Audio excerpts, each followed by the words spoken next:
Hello friends, welcome to Tamil Prakash channel. நான் உங்களோட தமிழ். இந்த வீடியோவில் நம்ம எதை பற்றி பார்க்க போகிறோம்னு பார்த்தீங்கன்னா, ப்ரெக்னென்சி வந்து நெருங்கிடுச்சு. இன்னும் ப்ரெக்னென்சிக்கு எனக்கு 1 month தான் இருக்குது, இல்லை 10 days தான் இருக்குது, 1 week தான் இருக்குது, ஸோ ரொம்ப பயமாக இருக்குது, அந்த மாதிரி இருக்கவங்களுக்காக தான் இந்த வீடியோ.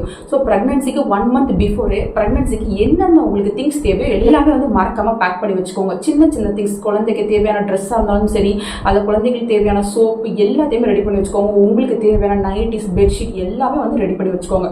ஸோ உங்களுக்கு வந்து டெலிவரி பெயின் வந்து இல்லை வாட்டர் வந்து பிரேக் ஆயிடுச்சுன்னா உடனே அந்த பேக் எடுத்து நீங்கள் கிளம்புற மாதிரி இருக்கணும். அந்த நேரத்தில் உட்காந்து எல்லாத்தையும் வந்து பேக் பண்ணிட்டு இருக்க முடியாது. ஸோ ப்ரெக்னன்சிக்கு தேவையான விஷயங்களை 1 month பிஃபோரே வந்து நீங்கள் ரெடியாக வந்து பேக் பண்ணி வச்சுக்கோங்க. சில பேருக்கு வந்து ஃபர்ஸ்ட் ப்ரெக்னன்சியாக இருக்கும், சில பேருக்கு வந்து செகண்ட் ப்ரெக்னன்சியாக இருக்கும். ஸோ ஃபர்ஸ்ட் ப்ரெக்னன்சி போகிறவங்க உங்களுக்கு வந்து எந்த ஐடியாவுமே இருக்காது, எந்த மாதிரி டெலிவரி போகும், எந்த மாதிரி வந்து பெயின் இருக்கும், அந்த மாதிரி உங்களுக்கு எந்த ஐடியாவும் இருக்காது. செகண்ட் ப்ரெக்னன்சி போகிறவங்க ஆல்ரெடி வந்து ஒரு ப்ரெக்னன்சியை வந்து பார்த்துருப்பீங்க, டெலிவரி பெயின் எப்படி இருக்கும் எல்லாமே உங்களுக்கு தெரிஞ்சிருக்கும். ஸோ நீங்கள் பார்த்தீங்கன்னா தைரியமாக இருங்க. மோஸ்ட்லி எல்லாருமே பார்த்தீங்கன்னா நார்மல் டெலிவரி ஆகணும் அப்படின்ற மாதிரி தான் நம்ம மைண்ட்ல வந்து வச்சிருப்போம். ஏன்னா நார்மல் டெலிவரி ஆச்சுன்னா ஒரு 10 daysல வந்து நம்ம ரெக்கவரி ஆகும். சி செக்ஷன் போனோம்னு பார்த்தீங்கன்னா அது ரெக்கவரி ஆகிறதுக்கு 6 months ஆகும். ஆல்ரெடி ஃபர்ஸ்ட் டெலிவரி சி செக்ஷனா இருந்துச்சுன்னா நீங்க அதுக்கேற்ற மாதிரி ப்ரிப்பேர் ஆயிக்கோங்க.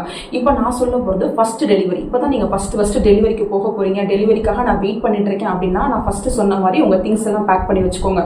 உங்களுக்கு பார்த்தீங்கன்னா 2 சுச்சுவேஷன் வரும். ஒன்று பார்த்தீங்கன்னா வாட்டர் வந்து பிரேக் ஆகும்.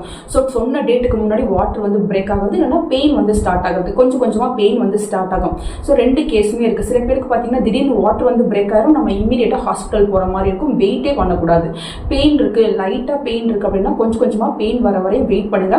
நல்ல பெயின் ஆகும்போது கரெக்டாக டாக்டர் கிட்ட வந்து போயிருங்க. என்னோட கேஸில் பார்த்தீங்கன்னா வாட்டர் வந்து பிரேக் ஆகிடுச்சு, அதனால இமீடியட்டாக வந்து ஹாஸ்பிட்டலுக்கு போனேன். நார்மல் டெலிவரி தான் என்னோட கேஸில் வந்து ஆச்சு. நான் டெலிவரிக்கு வந்து ப்ரிப்பேர் ஆகிட்டு இருக்கும்போது யூடியூப்ல ஒரு டாக்டரோட வீடியோ வந்து பார்த்தேன். அந்த வீடியோவில் அவங்க சொன்ன விஷயம் பார்த்தீங்கன்னா நான் என்னோட லைஃப்லேருந்து எடுத்துக்கிட்டேன். என்ன விஷயம் பார்த்தீங்கன்னா, எப்படியுமே டெலிவரி பெயினை நம்ம தான் வந்து தாங்கிக்கணும். நம்ம கூட வந்து நம்ம ஹஸ்பண்ட், நம்ம அப்பா அம்மா எல்லாருமே இருப்பாங்க, பட் அந்த பெயினை வந்து நம்ம மட்டும்தான் தாங்கிக்கணும். ஒரு பெரிய பெயின் கண்டிப்பா நமக்கு வரதான் போகுது, ஏன்னா குழந்தை பெற்றுக்கிறது சாதாரண விஷயம் கிடையாது. ஸோ ஸ்டார்டிங் பெயினுக்கே வந்து நம்ம கத்திட்டே இருக்கக்கூடாது. அதுதான் வந்து அவங்க சொன்னாங்க, பெரிய பெயின் வரும்போது கத்திக்கலாம், பெரிய பெயின் வரும்போது கத்திக்கலாம் அப்படின்னு வந்து அந்த பெயினை வந்து நம்ம ஸ்கிப் பண்ணிட்டே போனோம்னா கண்டிப்பா டெலிவரி வந்து ஆயிரும். நம்மளும் பார்த்தீங்கன்னா அந்த பெயின்ல இருந்து ரிலீஃப் ஆயிடலாம் அப்படின்ற மாதிரி ஒரு அட்வைஸ் வந்து கொடுத்தாங்க. அதுதான் நான் என்னோட கேஸ்லயுமே வந்து ஃபாலோ பண்ணேன். ஸோ ஃபர்ஸ்ட் பார்த்தீங்கன்னா லைட்டாக பெயின் ஆச்சு, நான் வாய் விட்டு எதுவுமே கத்தல, பட் வலிக்குது அந்த மாதிரி மட்டும்தான் வந்து சொல்லிட்டு இருந்தேன். ஸோ இதே போல பார்த்தீங்கன்னா 1 hour once வந்து டெலிவரி பெயின் இன்க்ரீஸ் ஆகிட்டே தான் இருந்துச்சு, பட் நான் கத்தவே இல்லை, ஆனால் வலிக்குது. ஸோ நான் சொல்றது வந்து என் ஹஸ்பண்டுக்கும் எனக்கும் மட்டும்தான் கேட்குச்சு. நம்ம வலியை வந்து நம்ம தான் தாங்கிக்க போறோம். ஸோ வலி வந்து தாங்கிக்க பழகிக்கோங்க. கண்டிப்பாக வந்து பெயினாக தான் இருக்கும், ஏன்னா ஒரு குழந்தை வந்து வெளியில பிறக்க போகுது அப்படிங்கிறது வந்து சாதாரண விஷயம் கிடையாது. ஸோ நம்ம தான் வந்து அதை தாங்கிக்கணும். ஸோ தாங்கிக்க வந்து பழகுங்க. டாக்டர் வந்தாங்க, பார்த்தாங்க, என்ன நீ இன்னும் கத்தவே இல்லை, நீ கத்துறது வந்து ரோட்டு கேட்டால் தான் வந்து உனக்கு டெலிவரி ஆகும் அப்படின்ற மாதிரி சொன்னாங்க. நான் வந்து கண்டிப்பாக கத்தவே மாட்டேன் அப்படின்ற மாதிரி தான் சொல்லி நான் ஸ்ட்ராங்காக இருந்தேன். ஏன்னா எனக்கு 5 மாசத்துலேயே வந்து சிசேரியன் தான் அப்படின்ற மாதிரி சொல்லிட்டாங்க. ஆனால் ஃபைனலாக பார்த்தீங்கன்னா எனக்கு நார்மல் டெலிவரி தான் ஆச்சு. அது ஏன்னா என்னோட கான்ஃபிடென்ட். 5 மாசத்துல வந்து நீங்கள் வந்து அமௌண்ட் ரெடி பண்ணிக்கோங்க சிசேரியனுக்கு அப்படின்ற மாதிரி சொல்லிட்டாங்க. ஆனாலும் வந்து நான் யோகா விடலை, எக்ஸசைஸ் விடலை, எல்லாமே நான் பண்ணிட்டே தான் இருந்தேன். நெக்ஸ்ட் 5 monthsக்கும் நான் பண்ணிட்டே தான் இருந்தேன். ஃபைனலாக வந்து எனக்கு நார்மல் டெலிவரி தான் பண்ணி குழந்தையும் பிறந்துச்சு. ஸோ இந்த விஷயத்தில் நமக்கு கான்ஃபிடென்ட் வந்து ரொம்ப ரொம்ப முக்கியம். ஸோ பெயினை நம்ம தான் தாங்க போகிறோன்ற விஷயத்த நீங்கள் மைண்டில் எடுத்துக்கிட்டிங்கன்னா நீங்கள் வந்து ரொம்ப கத்தவே மாட்டீங்க. ஸோ ஒவ்வொரு விஷயத்தையும் பொறுத்துக்கோங்க. உங்கள் மைண்டில் இருக்க வேண்டியது உங்கள் குழந்தை வந்து பத்திரமா பிறக்கணும் அப்படின்ற விஷயங்களை மட்டும் மைண்டில் எடுத்துக்கோங்க. பையன் பிறக்குமா, பொண்ணு பிறக்குமா, இந்த விஷயங்கள்லாம் அந்த டைமில் நீங்கள் யோசிக்காதீங்க. உங்களுக்கு குழந்தை பிறந்ததும் கடவுள் உங்களுக்கு கொடுத்தது இதுதான் அப்படின்ற மாதிரி நீங்கள் ஏற்றுக்கோங்க.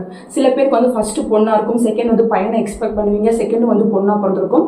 அந்த மாதிரி இருக்க சுச்சுவேஷனில் கடவுள் கொடுத்தது இதுதான் நீங்கள் தைரியமாக வந்து அந்த குழந்தைய வந்து ஏற்றுக்கோங்க. ஃபைனல் பெயின் ஒன்று இருக்கும், அதாவது குழந்தை வந்து வஜைனல் வந்து வெளியில் வரும்போது ஃபைனல் பெயின் ஒன்று இருக்கும். அப்போ வந்து நான் அப்பா அப்படின்ற மாதிரி ஒரு சவுண்டாக கத்துனேன். ஸோ அதுக்கப்புறம் பார்த்தீங்கன்னா இமீடியட்டாக குழந்தை வந்து வெளியில் வந்துருச்சு. அந்த குழந்தைய பார்க்கும்போது அவ்வளோ ஒரு ஹாப்பியாக இருந்துச்சு. நான் எக்ஸ்பெக்ட் பண்ண மாதிரி எனக்கு கேர்ள் பேபி பிறந்தாங்க, ரொம்ப க்யூட்டாக அழகாக அவங்க அப்பா மாதிரியே பிறந்தாங்க. ஸோ அந்த சுச்சுவேஷனை பார்க்கும்போது நமக்கு பெயின் வந்து எல்லாமே மறந்துடும். ஸோ அதுக்கப்புறம் என்ன பெயின் நமக்கு இருக்குன்னு பார்த்தீங்கன்னா ஸ்டிச்சஸ் பெயின் ஒரு 10 நாளாவது கண்டிப்பாக இருக்கும். அந்த ஸ்டிச்சஸ் வந்து நமக்கு போடும்போது அது வந்து ரெக்கவரி ஆகிறதுக்கு 10 to 15 days ஆகும். அந்த மாதிரி பெயின் இருக்கும். அது பார்த்தீங்கன்னா கொஞ்சம் கஷ்டமாக தான் இருக்க மாதிரி இருக்கும், ஃபாஸ்ட்டாக நடக்க முடியாது, அந்த மாதிரி பெயின் இருக்கும். அது தாங்கிக்கிற மாதிரி தான் இருக்கும். ஸோ டெலிவரியை மட்டும் நீங்கள் கிராஸ் பண்ணிட்டீங்கன்னா உங்கள் லைஃப்பில் பெரிய விஷயத்தை வந்து கிராஸ் பண்ண மாதிரி. ஸோ டெலிவரிக்காக வெயிட் பண்ணுறீங்கன்னா ஃபஸ்ட்டு திங்ஸை வந்து ரெடி பண்ணி வச்சுக்கோங்க. வாட்டர் பிரேக் ஆகிடுச்சுன்னா இமீடியட்டாக ஹாஸ்பிட்டல் போங்க, லேட்டே பண்ணிடாதீங்க. அதே போல் டெலிவரி பெயின் வந்து கொஞ்சம் ஹெவியாக இருந்தாலும் நீங்கள் டாக்டர் கிட்ட வந்து போயிட்டு கர்ப்பப்பை வாய் வந்து திறந்துருக்கா, எப்போ திறக்கும் அப்படின்ற மாதிரிலாம் கேட்டுட்டு நீங்கள் வந்துருங்க. ஸோ டெலிவரி பெயின் வரும்போது பொறுத்துக்கோங்க. நீங்கள் பொறுத்துக்கிட்டால் தான் வந்து உங்களுக்கு ஒரு பிரின்ஸோ பிரின்சஸோ கண்டிப்பாக கிடப்பாங்க. ஸோ இந்த சின்ன அட்வைஸ் வந்து உங்களுக்கு பிடிச்சிருக்கும்னு நினைக்கிறேன். ஃபர்தராக பார்த்தீங்கன்னா உங்களுக்கு ஏதாச்சும் டவுட் இருந்தாலும் நீங்கள் கீழே கமெண்ட் செக்ஷனில் சொல்லுங்கள். கண்டிப்பாக நான் உங்களுக்கு ரிப்ளை பண்ணுறேன். தேங்க்யூ.